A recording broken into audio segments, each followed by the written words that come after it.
The Story, Audio Recording, Chapter 20, The Queen of Beauty and Courage. This is what happened during the time of Xerxes, the Xerxes who ruled over 127 provinces stretching from India to Kush. At that time, King Xerxes reigned from his royal throne in the citadel of Susa, and in the 3rd year of his reign he gave a banquet for all his nobles and officials.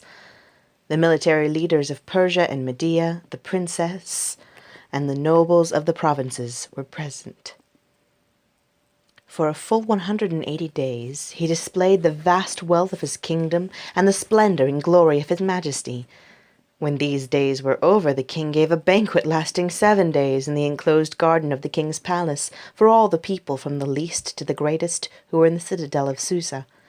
The garden had hangings of white and blue linen, fastened with cords of white linen and purple material to silver rings on marble pillars. There were couches of gold and silver on a mosaic pavement of porphyry, marble, mother of pearl, and other costly stones. Wine was served in goblets of gold, each one different from the other, and the royal wine was abundant, in keeping with the king's liberality. By the king's command, each guest was allowed to drink with no restrictions, for the king instructed all the wine stewards to serve each man what he wished.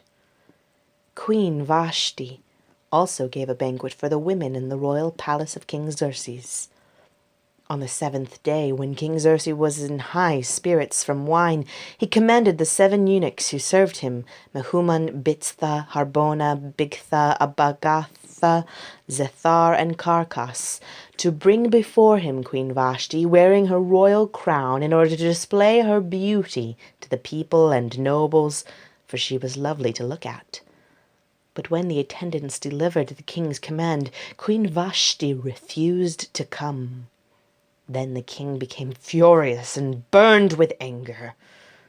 Since it was customary for the king to consult experts in matters of law and justice, he spoke with the wise men who understood the times and were closest to the king, Kershena, Shethar, Admatha, Tarshish, Meres, Marsena, and Memucan, the 7 nobles of Persia and Media, who had special access to the king and were highest in the kingdom. "According to the law, what must be done to Queen Vashti?" he asked. "She has not obeyed the command of King Xerxes that the eunuchs have taken to her." Then Memucan replied in the presence of the king and the nobles, "Queen Vashti has done wrong, not only against the king, but also against all the nobles and the peoples of all the provinces of King Xerxes. For the queen's conduct will become known to all the women, and so they will despise their husbands and say, 'King Xerxes commanded Queen Vashti to be brought before him, but she would not come.' And this very day the Persian and Median women of the nobility who have heard about the queen's conduct will respond to all the king's nobles in the same way. And there will be no end of disrespect and discord. Therefore, if it pleases the king, let him issue a royal decree, and let it be written in the laws of Persia and Media, which cannot be repealed, that Vashti is never again to enter the presence of King Xerxes. Also let the king give her royal position to someone else who is better than she. Then when the king's edict is proclaimed throughout all his vast realm, all the women will respect their husbands, from the least to the greatest." The king and his nobles were pleased with his advice, so the king did as Memucan proposed. He sent dispatches to all parts of the kingdom, to each province in his own script, and to each people in their own language, proclaiming that every man should be ruler over his household, using his native tongue. Later, when King Xerxes' fury had subsided, he remembered Vashti, and what she had done, and what he had decreed about her. Then the king's personal attendants proposed, "Let a search be made for beautiful young virgins for the king.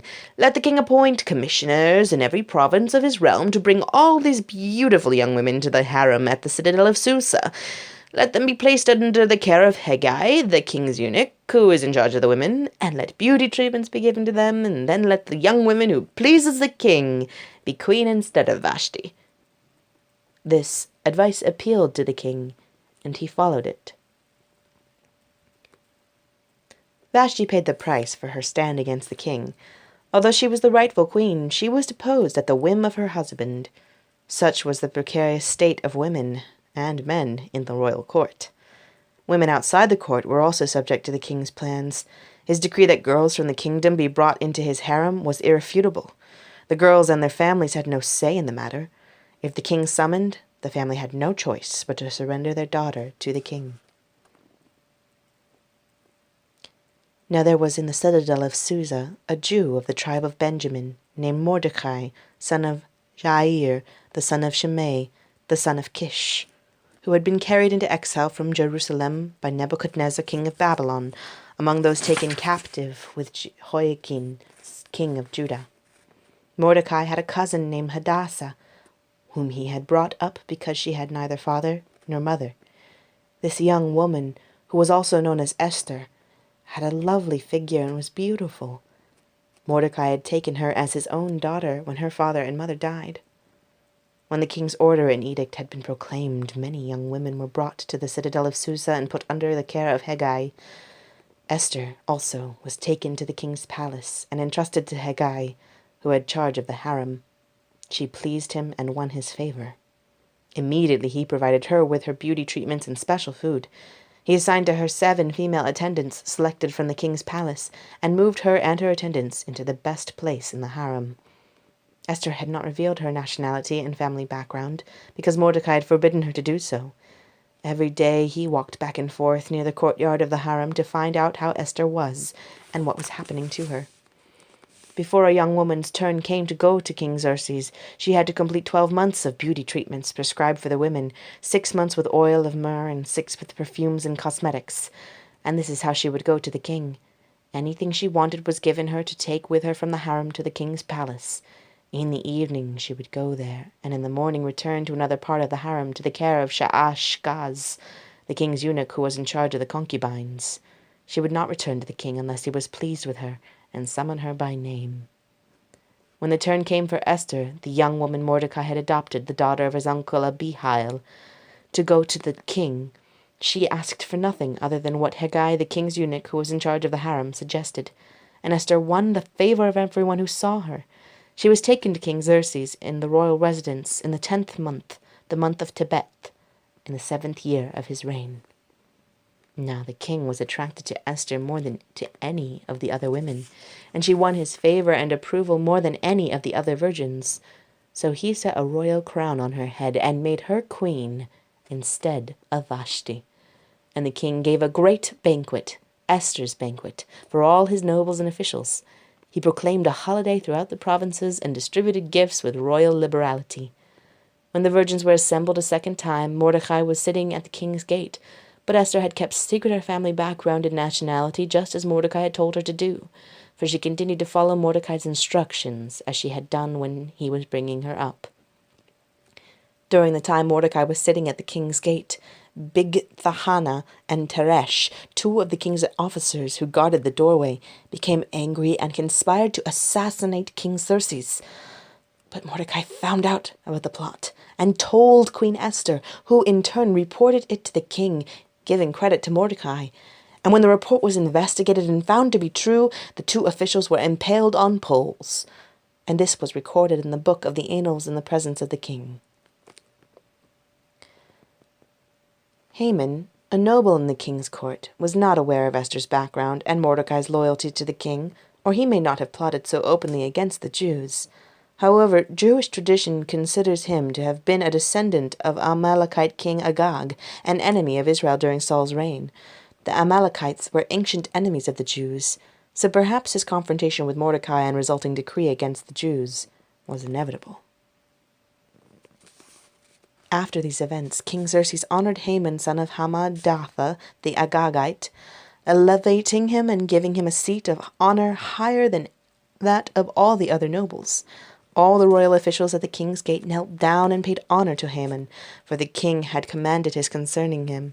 But Mordecai would not kneel down or pay him honor. Then the royal officials at the king's gate asked Mordecai, "Why do you disobey the king's command?" Day after day they spoke to him about it, but he refused to comply. Therefore they told Haman about it, to see whether Mordecai's behavior would be tolerated, for he had told them he was a Jew. When Haman saw that Mordecai would not kneel down or pay him honor, he was enraged.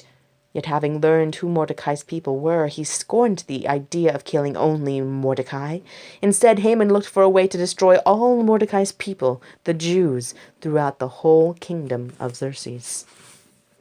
In the 12th year of King Xerxes, in the first month, the month of Nisan, the pur, that is, the lot, was cast in the presence of Haman to select a day and month, and the lot fell on the 12th month, the month of Adar.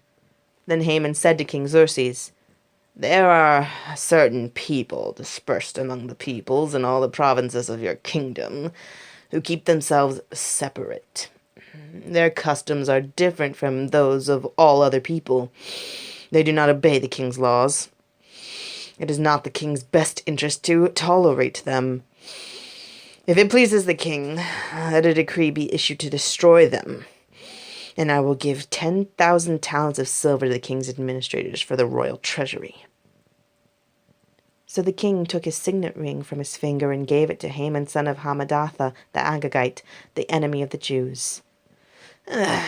"Keep your money," the king said to Haman, "and do with the people as you please." Then on the 13th day of the first month, the royal secretary was summoned. They wrote out in the script of each province and in the language of each people of all Haman's orders to the king's satraps, the governors of various provinces, and the nobles of the various peoples. These were written in the name of King Xerxes himself, and sealed with his own ring. Dispatches were sent by couriers to all the king's provinces with the order to destroy, kill, and annihilate all the Jews, young and old, women and children, on a single day, the 13th day of the 12th month, the month of Adar, and to plunder their goods. A copy of the text of the edict was to be issued as law in every province and made known to the people of every nationality, so they would be ready for that day. The couriers went out, spurred on by the king's command, and the edict was issued in the citadel of Susa. The king and Haman sat down to drink, but the city of Susa was bewildered. When Mordecai learned of all that had been done, he tore his clothes, put on sackcloth and ashes, and went out into the city, wailing loudly and bitterly. But he went only as far as the king's gate, because no one clothed in sackcloth was allowed to enter it. In every province to which the edict and order of the king came, there was a great mourning among the Jews, with fasting, weeping, and wailing. Many lay in sackcloth and ashes. When Esther's eunuchs and female attendants came and told her about Mordecai, she was in great distress. She sent clothes for him to put on instead of his sackcloth, but he would not accept them. Then Esther summoned Hathach, one of the king's eunuchs assigned to attend her, and ordered him to find out what was troubling Mordecai and why. So Hathach went out to Mordecai in the open square of the city in front of the king's gate. Mordecai told him everything that had happened to him, including the exact amount of money Haman had promised to pay into the royal treasury for the destruction of the Jews. He also gave him a copy of the text of the edict for their annihilation, which had been published in Susa, to show to Esther and explain it to her, and he told him to instruct her to go into the king's presence to beg for mercy and plead with him for her people. Hathach went back and reported to Esther what Mordecai had said. Then she instructed him to say to Mordecai, "All the king's officials and the people of the royal provinces know that for any man or woman who approaches the king in the inner court without being summoned, the king has but one law, that they be put to death, unless the king extends the gold scepter to them and spares their lives. But 30 days have passed since I was called to go to the king." When Esther's words were reported to Mordecai, he sent back this answer: "Do not think that because you are in the king's house you are alone of all the Jews will escape. For if you remain silent at this time, relief and deliverance for the Jews will arise from another place. But you and your father's family will perish. And who knows but that you have come to your royal position for such a time as this." Then Esther sent this reply to Mordecai: Go, gather together all the Jews who are in Susa, and fast for me. Do not eat or drink for 3 days, night or day. I and my attendants will fast as you do.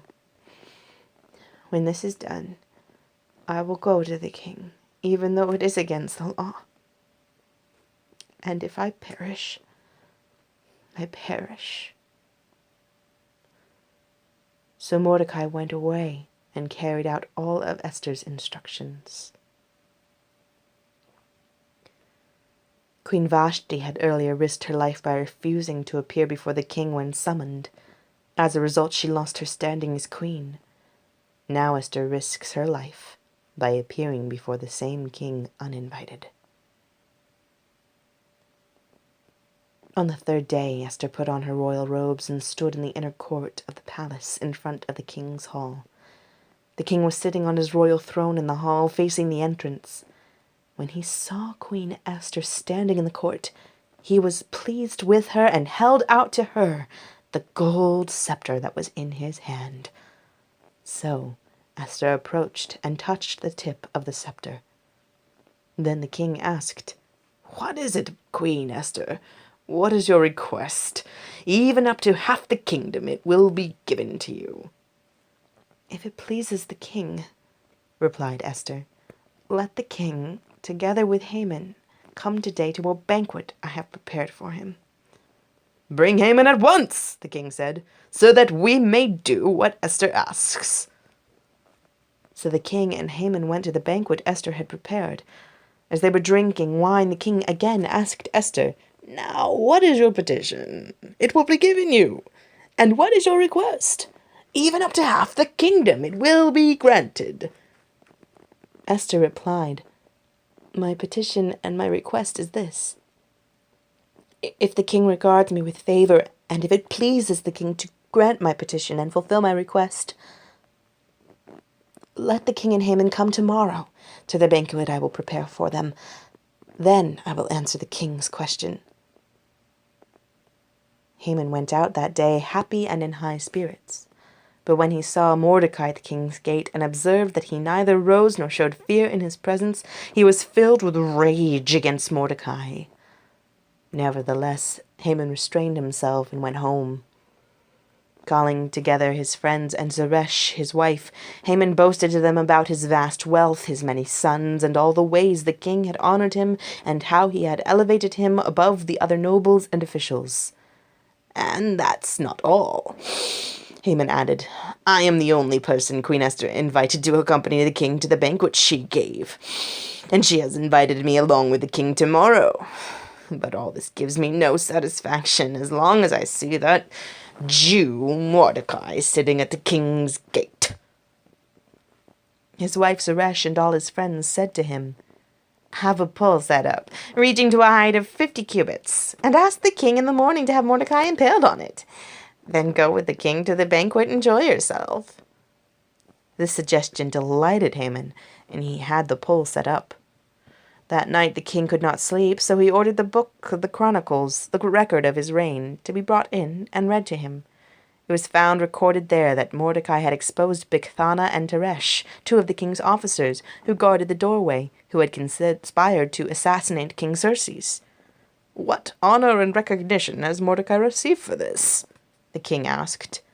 "Nothing has been done for him," his attendants answered.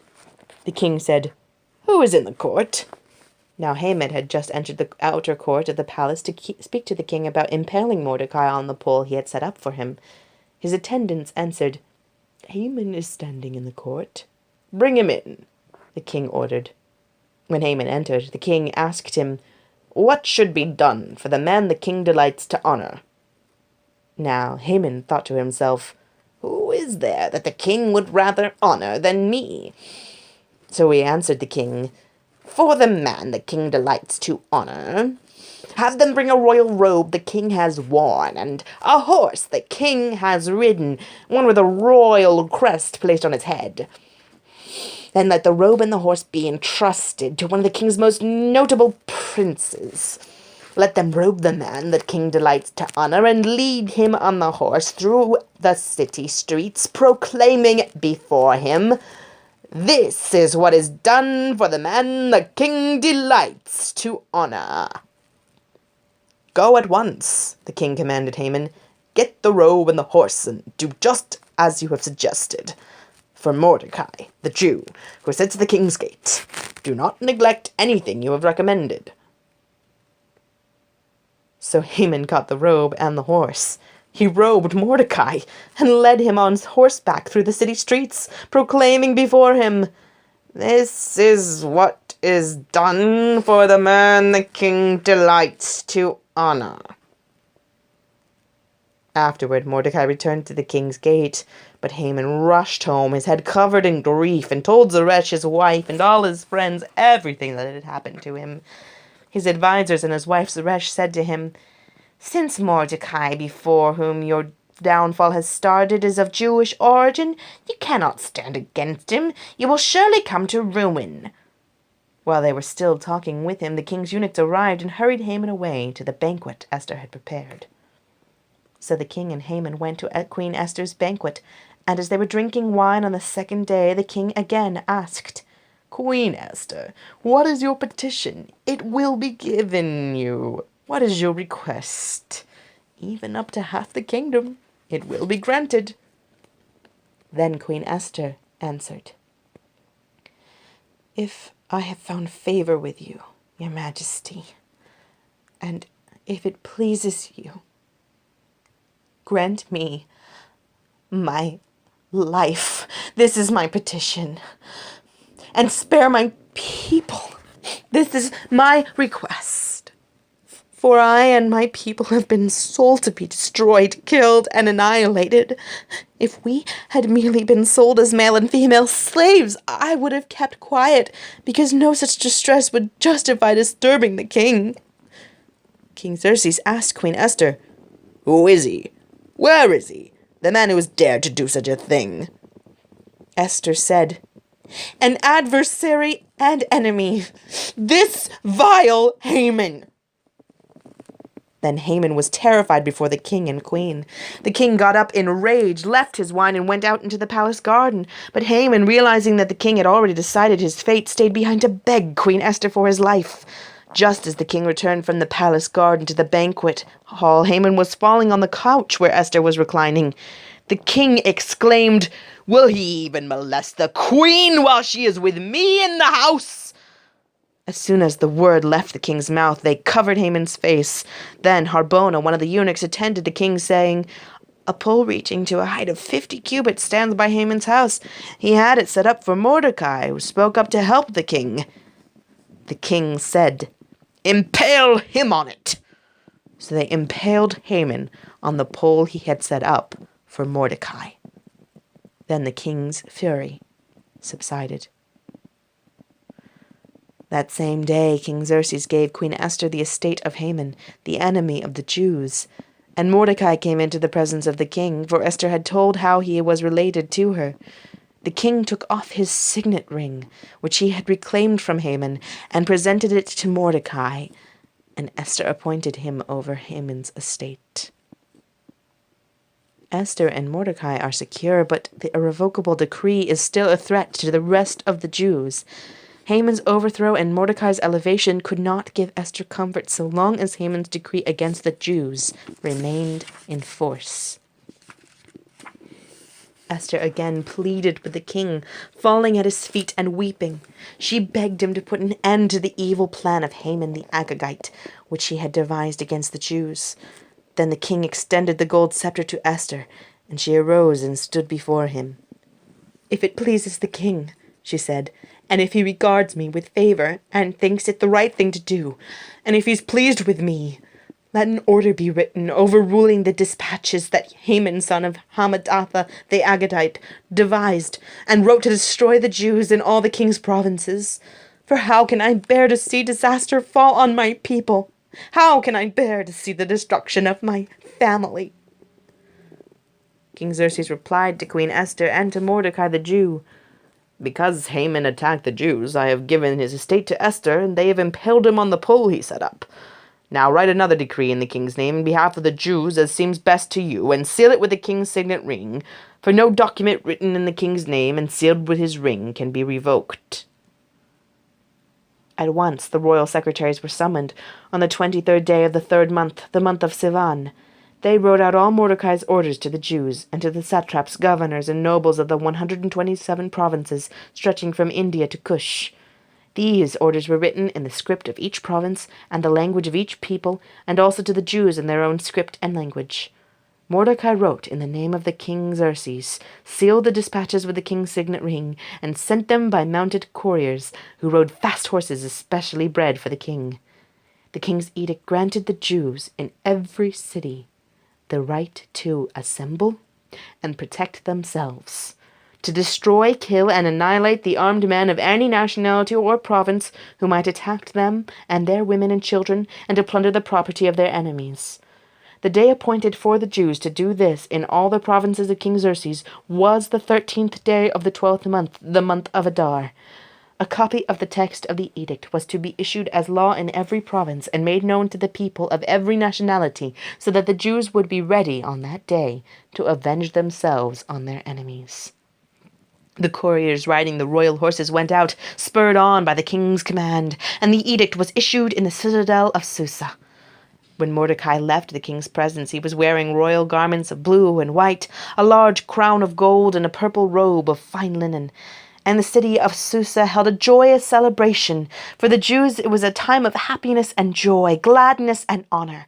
In every province and every city to which the edict of the king came, there was joy and gladness among the Jews, with feasting and celebrating.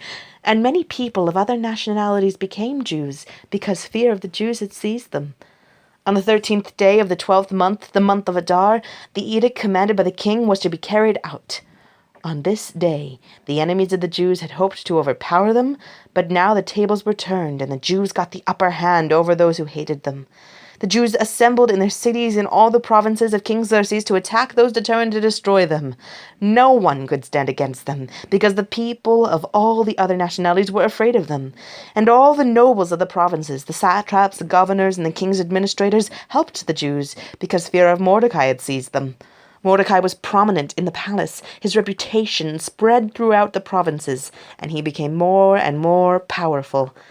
The Jews struck down all their enemies with the sword, killing them and destroying them, and they did what they pleased to do to those who hated them. In the citadel of Susa, the Jews killed and destroyed 500 men. They also killed Parshandatha, Dalphon, Asphatha, Poratha, Adalia, Aridatha, Parmashta, Arisai, Aridai, and Vaizatha, the 10 sons of Haman, son of Hamadatha, the enemy of the Jews. But they did not lay their hands on the plunder. The number of those killed in the citadel of Susa was reported to the king that same day.